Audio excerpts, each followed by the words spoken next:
Bonjour. Aujourd'hui, un projet tout à fait particulier puisqu'il s'agit de la fabrication d'un outil, un établi de maletier. Alors c'est tout à fait particulier puisque la plupart des gens qui travaillent le bois ont l'habitude de travailler sur des établis d'ébénistes. Souvent on appelle ça des roubeaux parce que Roubaud est celui qui a décrit le métier d'ébéniste un peu comme l'encyclopédie Diderot et d'Alembert au 19e siècle, enfin, fin du 18e siècle, début du 19e. Et là, c'est quelque chose de tout à fait particulier. C'est un établi dédié à la fabrication exclusive des malles, des valises, des vanity cases, de tout ce qu'on appelle la bagagerie rigide, le bagage rigide. Alors c'est quelque chose qui est tout à fait spécial, qui date de la fin du 19e siècle. Donc pour fabriquer ça, j'ai commencé par découper des poutres de sapin parce que c'est ce que j'avais et que je voulais pas acheter du bois spécifiquement pour ça.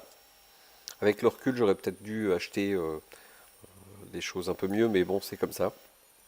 J'avais du chêne, donc la longueur de l'établi, en l'occurrence, fait à peu près 80 cm. Vous pourriez faire 1 mètre, 1 mètre 50. On verra tout à l'heure que 80 suffit largement, puisque la longueur maximum de l'établi est la profondeur maximum du couvercle d'une malle ou d'un fût de malle. Donc ici, je découpe des montants donc dans une planche en chêne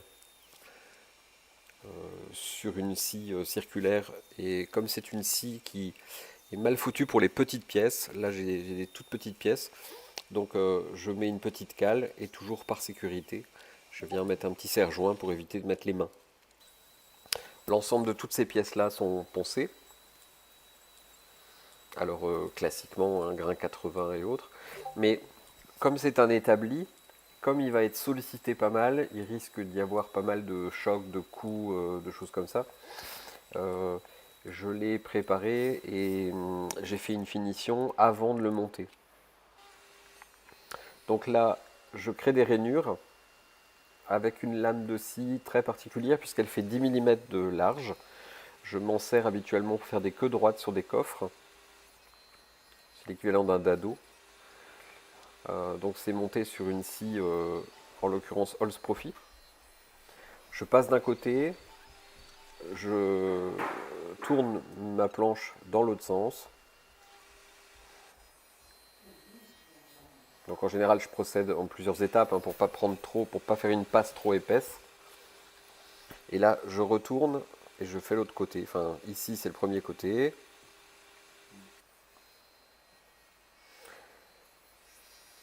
Voilà, faites toujours bien attention à vos doigts dans ce genre de lame parce que c'est quand même très particulier. L'épaisseur est très spéciale, hein. Il y a un kickback quand même beaucoup plus facile qu'une lame normale. Une fois l'ensemble de toutes les pièces découpées, rainurées, poncées, elles sont passées avec 2 couches de bouche-port. Ça, c'est tout simplement parce que je sais que c'est un outil qui va être sollicité, qui risque d'être pas mal abîmé. Donc le but, c'est vraiment de le protéger. Et une fois que le montage de l'ensemble sera fini, je le cire en totalité avec une couche d'huile cire. Alors, on se retrouve avec des montants, des traverses. On va former en fait 2 cadres. Donc ici, vous avez le premier cadre qui est à plat, qui va être le socle de l'outil. Il a comme fonction de pouvoir le fixer sur un établi. Donc, soit être fixé de façon fixe par des vis qui vont fixer ce cadre-là que vous voyez directement sur un établi, sur une table. Et comme nous, on va devoir le bouger, ben, je le fixerai simplement avec des serre-joints. Ici, l'utilisation d'une petite machine qui s'appelle une domino de Festool. Pour l'instant, il n'y a qu'eux qui ont le brevet, donc c'est eux qui fabriquent ça, mais j'imagine que dans quelques temps, comme d'autres machines, il y aura plein de fabricants dès que le brevet tombera dans le domaine public. Ici, donc, cette machine permet en fait de créer un système de tenon mortaise beaucoup plus aisément que de les tailler classiquement à la toupie ou à la scie, ou à la main bien évidemment, hein. Donc ça se relie sur un aspirateur. On va pouvoir faire un trou. Dans ce trou va se placer un genre de cheville en bois qui a une forme allongée et qui a une forme oblong, permettant aux pièces de ne pas tourner et donc de créer un vrai système de tenon-mortaise comme à l'ancienne, mais fait d'une façon électroportative, rapide, à la portée de tous. Donc ici, des valets, on repère l'endroit où on veut ces tenons et ces mortaises, et on va percer l'ensemble de toutes les pièces en bois du dispositif. Alors, ça sert à faire ça, mais ça pourrait servir à faire des meubles, bien évidemment, puisque le but premier, normalement, c'est de fabriquer des armoires, des tas de choses. Une fois que tout est percé, on va sur l'établi de montage, un peu de colle.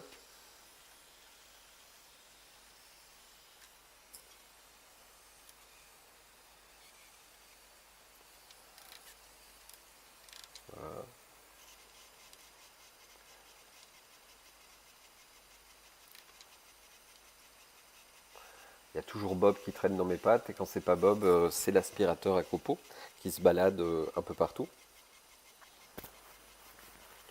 et qui ramasse régulièrement les saloperies qui tombent.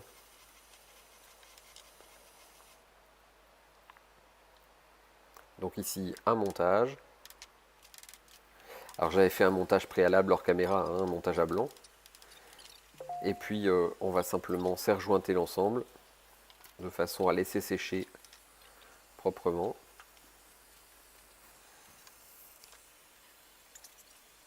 Ici j'utilise des serre-joints qui viennent de chez Os Profi qui sont rigolos. Ce sont des serre-joints à cliquet.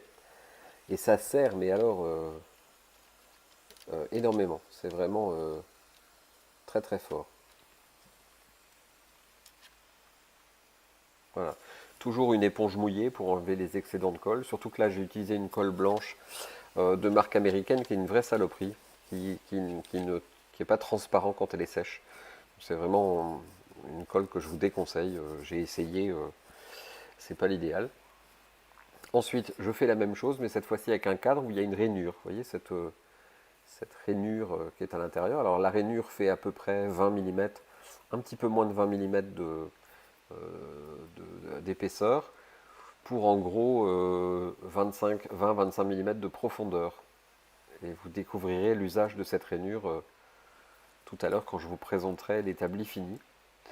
Puisque parallèlement au montage que je suis en train de faire, j'avais commandé spécialement dans une entreprise une plaque d'acier de 1 mètre de long à peu près, 80 cm ou 90 cm, je ne me souviens plus exactement de la dimension, par 15 mm d'épais, plus un petit bout complémentaire que j'ai ressoudé dessus, vous verrez, qui complète en fait le dispositif de l'établi de Maltier.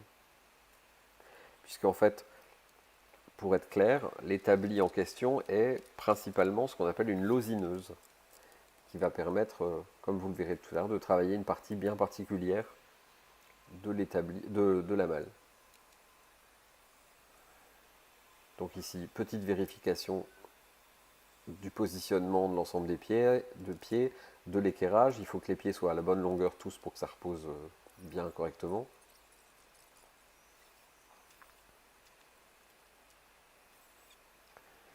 Et reperçage à la domino pour percer la totalité de tous les éléments.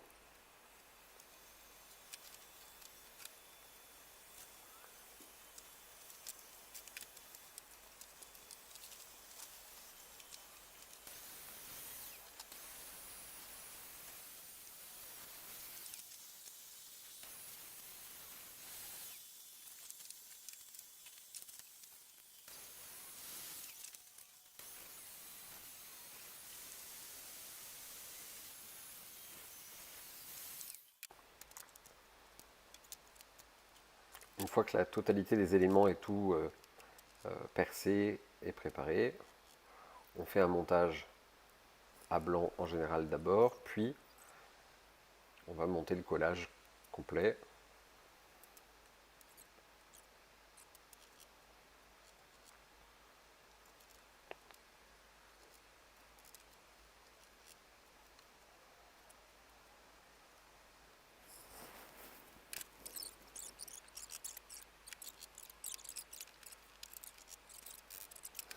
Alors le tout est bien évidemment ensuite reponcé pour enlever les petits désaffleurs ou les traits de crayon, des choses comme ça. On laisse sécher sous serre-joint. J'ai complété l'ensemble par un système de vis. Parce que je veux vraiment être sûr que ça ne bouge pas. Je sais qu'il y aura pas mal de poids.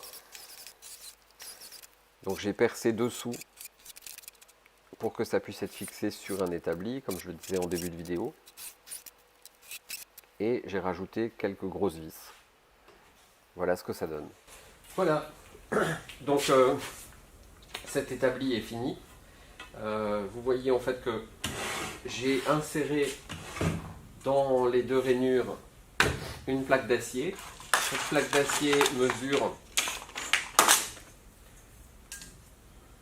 15 mm et au bout évidemment 30 mm. Mais à quoi ça peut bien servir un établi comme ça? Alors à quoi peut servir un établi de la sorte? Eh bien tout simplement, c'est une losineuse. Donc, ça c'est la reproduction exacte de l'établi qui est exposé au musée du bagage. Et au musée, on a tout simplement retrouvé un atelier datant du début du XXe siècle, à Villemont, l'atelier de M. Rouveyrol. Et donc, ce M. Rouveyrol était le sous-traitant dans les années 50-60 pour Goyard. Et donc j'ai racheté son atelier, alors les machines à coudre, l'établi et ce genre de choses, plus les pièces détachées. Mais surtout le plus intéressant c'était de voir cette losineuse dont j'avais entendu pas mal parler par les anciens, mais j'en avais pas trouvé encore de toute faite. Et là, eh ben, elle est finie. Alors à quoi ça sert? C'est tout simplement l'outil indispensable pour fabriquer par exemple ce genre de choses. Lorsque vous fabriquez un couvercle et que vous voulez le losiner, la plupart du temps, on se retrouve comme ça. On se retrouve comme ça, sur un coin de table, enfin c'est vraiment pas pratique. Là, vous positionnez votre couvercle, vous prenez votre losine,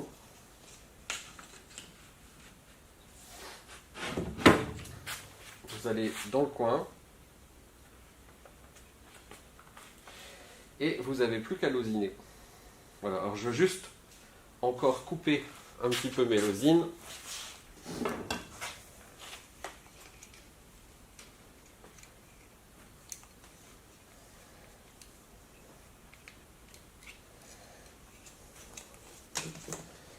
Donc j'arrive.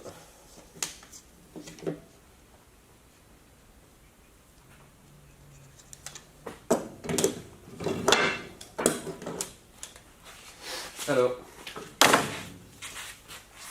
j'ai fait un marquage à 45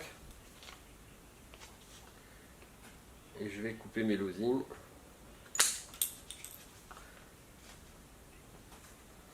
Bon, j'ai été un peu optimiste. Mais bon, c'est pas grave. Je vais compenser, corriger. Comme ça. Je vais couper tout de suite de l'autre côté. Donc là, j'ai un repère à 45 que je mets au milieu. Le seul problème, c'est que cette foutue pince, elle ne coupe pas correctement. Enfin, c'est plutôt que moi, j'ai pas assez de force dans les mains parce que je suis handicapé des mains.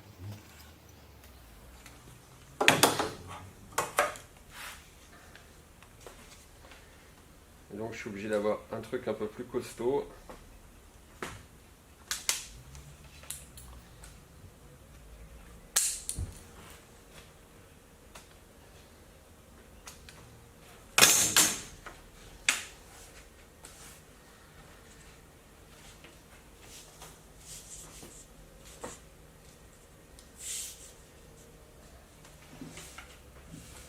Alors, c'est de la losine classique, hein, c'est de la vraie losine,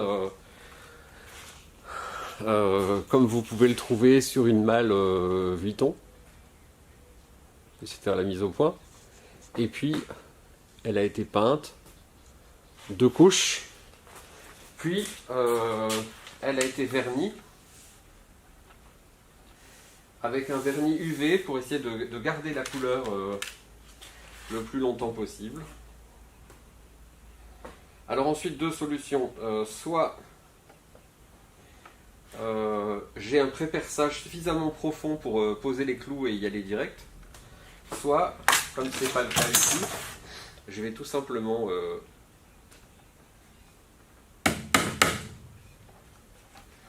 m'aider d'une pince. Alors, l'avantage majeur de la solution ici, c'est que bien évidemment, vous l'aurez compris, il n'y a plus de rebond. Je peux frapper comme je veux. C'est pas comme sur un établi bois où il y a trop de rebond. Pardon pour la cigarette, je vous prie de m'excuser. Et donc ici, il n'y a aucun risque.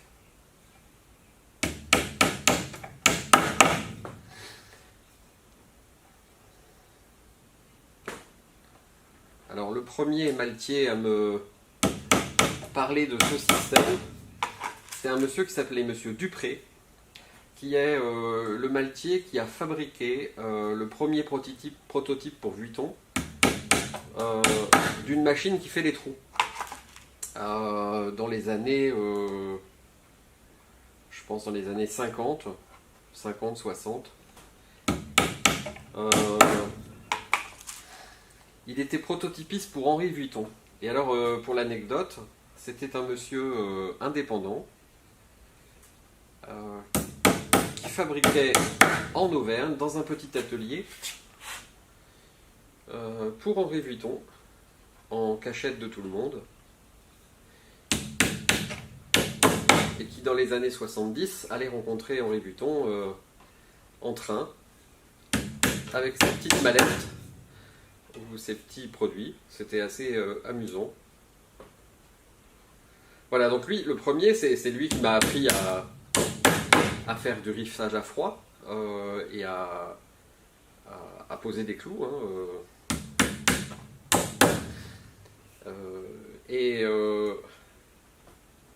Ce monsieur d'ailleurs était là il y a 10 ans à l'inauguration du musée du bagage.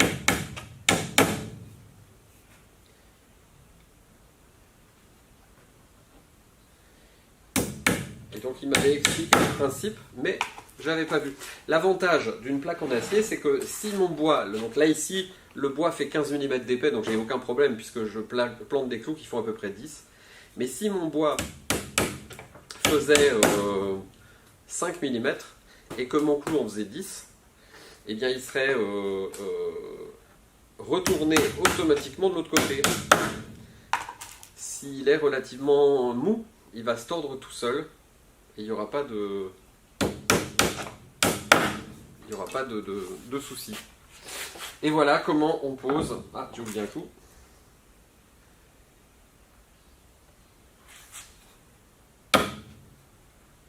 Alors, pourquoi l'établi est élevé? Tout simplement pour pouvoir faire des couvercles, par exemple de wardrobe, ou une wardrobe complète. Et puis, bien évidemment, il est tirable. Imaginez que je fasse un couvercle qui fait cette profondeur-là. Eh bien, j'aurais pas de problème, pareil. Je pourrais sans souci travailler. Voilà, j'espère que cette vidéo vous aura plu et que vous aurez découvert un outil particulier qui est l'établi de Maltier. Merci. Petite précision, le modèle qui avait disparu depuis tellement d'années, je me suis permis de le redéposer auprès de l'INPI. J'ai vérifié si le procédé avait été rejeté ou pas. Et donc j'ai redéposé une antériorité de procédé.